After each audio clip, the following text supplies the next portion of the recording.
안녕하세요. 임영웅의 생각을 분석하는 승무원쌤 김용숙입니다.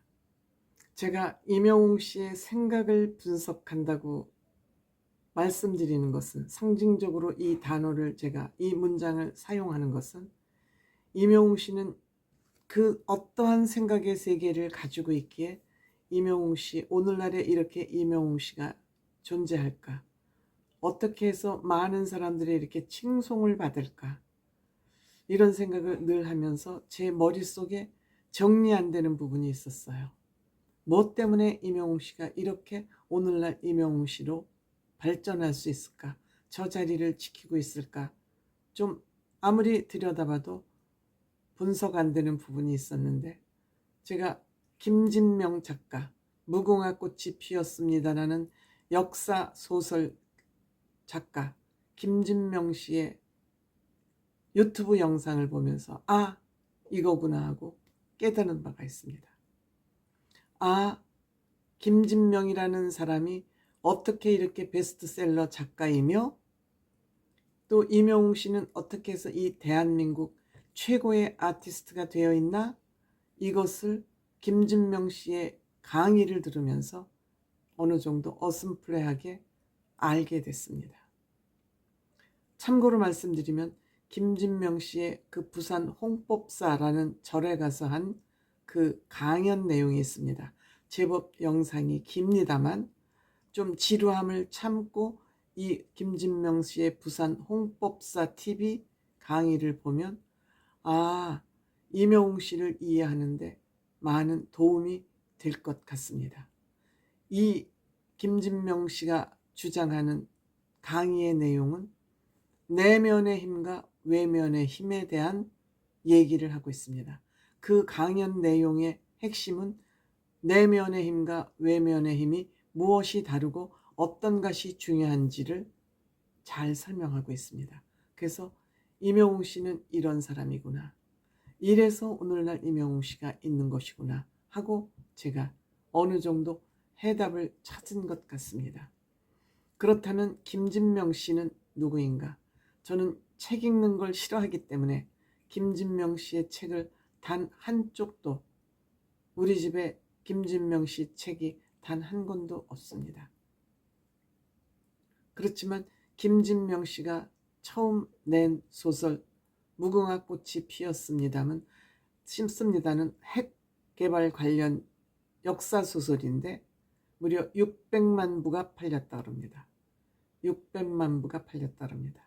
다만 김진명 씨는 강적들이라는 그 시사 프로그램의 패널로, 평론가로 등장해서 얘기하는 것을 들으면서 이분은 좀 신기가 있는 거 아닌가, 눈에 신기가 들어있다 하는 정도만 저는 판단하고 있었는데, 이 김진명 작가는 상상 그 이상의 내면의 힘을 가지고 있었습니다. 이분 57년생 부산 출생이고 보성고등학교를 나와서 외국어대학교 법대를 나왔습니다. 외국어대학이 그때는 2차였죠. 근데 이 김진명 씨는 학교 다닐 때 주입식 교육이 싫어서 교육을 거부하고 62명 중 60등을 도맡아 했는데, 그랬던 이유는 2명이 체육 특기생으로 들어왔기 때문에 그들을 제치고 꼴찌할 자신은 없었다고 합니다. 공부는 하지 않지만 사색을 하고 책 읽기는 즐거워하면서, 즉 어머니가 책방에 가서 책 읽는 일에 도움을 많이 주었다고 합니다. 그래서 그때부터 책 읽기를 해서 책이라고 생긴 것은 거의 다 읽은 것 같습니다. 사회학 한 군데만 빠진 것이 아니라 사회학, 물리학, 화학, 천문학, 수학, 이것을 섭렵한 후에는 주로 철학책에 몰두했다고 합니다. 철학책을 읽으면서 생각하는 일에 관심이 생기고 이 생각을 깊게 하면서 내면의 힘을 키운 것 같습니다. 바로 그 내면의 힘이 책을 쓰게 하는 것 같습니다. 이분 책 그동안 본인 입으로 1600만 권이 팔렸다고 합니다. 1600만 권. 생각해 보세요. 이것을 소설로 쓰기 위해서는 얼마나 머리를 쥐어짰습니까? 이분 요즘 영상을 보면 얼굴이 험악해요. 거지 같은 얼굴을 하고 있어. 머리도 정리가 안 돼서 사자머리같이 산발을 하고 있습니다. 그렇지만 이분은 그에 아무 관심이 없는 듯합니다. 그리고 인류의 스승이라는 소크라테스와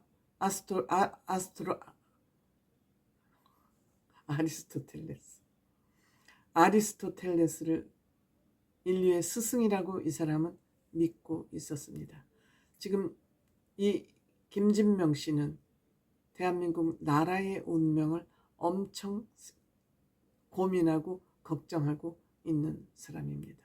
그러면서 이 김진명 씨는 내면의 힘과 외면의 힘을 잘 관리를 해야 된다. 외면의 힘은 남에게 보여지는 거. 정말 이분이 책을 1600만 권을 팔았으면 인쇄만 해도 한 200억 가까이 되지 않겠습니까? 적어도. 그런데 이분은 강의할 때 입고 나오는 옷을 보면 비슷한 옷, 정말 백종원 씨와 같이 1, 2만 원짜리 티셔츠 이 정도 입고 나옵니다. 그러니까 이분은 외면의 힘은 그렇게 중요하지 않다. 이것은 남에게 끌려다니는 거다. 줏대 없이. 내면의 힘이 꽉 자기를 붙잡고 있으면 이 세상에 두려움도 없고 무서움도 없다. 즉 본인의 삶을 위해서는 내면의 힘을 키워야 된다. 그러면서 이분은 니체가 신이 죽었다. 신이 죽었다라고 왜 죽었다 그러냐. 그러니까 자기 아버지가 니체 아버지가 목사였는데 아버지가 하는 짓이 사기꾼 같으니까 즉 신의 아들 아버지가 사기꾼 같은데 그 신이 제대로 된 신이냐 여기에 반항심이 생겨서 니체는 신이 죽었다고 얘기를 했답니다. 그러니까 사이비 종교에 휘둘리지 마라. 내면이 단단해야 사이비 종교는 물론이고 사기꾼한테 흔들리지 않는다. 이 김진명 씨는 목사나 하여튼 성직자들을 종교 장사꾼이라고 몰아치우고 있습니다. 몰아붙이고 있습니다. 이렇게 사회를 향해서 성직자들을 향해서 매몰차게 얘기를 할 수 있는 거 본인 내면의 생애가 단단하기 때문에 할 수 있다고 생각이 됩니다. 물론 김진명 씨가 쏟아놓은 내용이 많습니다만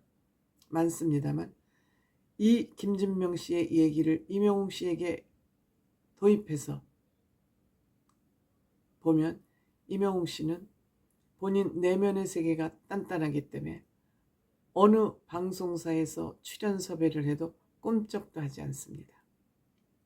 본인이 이 정도는 내가 해야 되겠네 라고 본인 스스로 마음을 내지 않는 한 임영웅 씨를 움직일 수 있는 힘은 없습니다.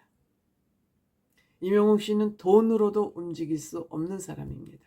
다만 의미가 있고 여기 이 정도는 내가 움직여야 되겠다. 그러니까 임영웅 씨는 겁나는 게 없는 것이죠. 내면의 세계가 워낙 단단하기 때문에 누구도 임영웅 씨를 움직일 수 없는 것입니다. 김진명 씨의 여러분들 임영웅 씨 팬이라면 김진명 씨의 그 홍법 TV라는 것이 있습니다. 김진명 치고 홍법 TV를 보면 한 1시간 40-50분짜리 영상인데 처음에는 좀 지루합니다.